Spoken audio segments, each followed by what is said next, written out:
బారు అంటున్నానండి. నేను ఈ రోజు టైం ఉంది నేను లోపలికి వెళ్ళడానికి కూడాను. నేను టెండర్లు వేయడానికి డీడీలు కూడా తెచ్చుకున్నానండి. నా బెల్లం భార్య ఇప్పుడు నగలు తాకట్టు పెట్టి నేను ఇంటి తాకట్లు పెట్టుకొని తీసుకొచ్చాను. ఇక్కడికి వచ్చినాక సిఏ గారు ఎమ్మెల్యే బోండవమ్మ గారు చెప్తే గానీ మీ ఇంటి చెక్ మీకు టెండర్ ఇవ్వని అంటున్నారండి. నేను ఇప్పుడు పెట్రోల్ పడుచుకొని సావడానికి సిద్ధపడ్డానండి. మీకు ఇదే చెప్తున్నాను, నాకు టైం ఉంది కాబట్టి. ఇదిగోండి నేను ఇదిగోండి టైం ఇంకా ఉందండి. మా గతంలో ఇదే జరుగుతుంది.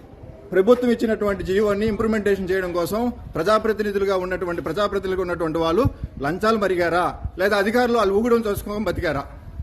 ఏమండి, మేము నిజంగా చెప్తున్నా, ఇప్పుడు నేను తక్కువ 23 లక్షలకి నా భార్య యొక్క నగలు తాకట్టు పెట్టుకొని నేను నా భార్య నా కుటుంబ సభ్యులు నాతో పాటు బతికే అందరి కోసం నేను నాశనం అయిపోతుంది. మీ పొద్దున్న లేస్తే మా పిల్లం బిడ్డలను పోషించుకోసం మా పట్టుకోడు కోసం మేము ఉన్న నగలు తాకట్టు పెట్టుకొని బతుకుతుంటే ఈ రోజు వీళ్ళు ఒక ఎమ్మెల్యే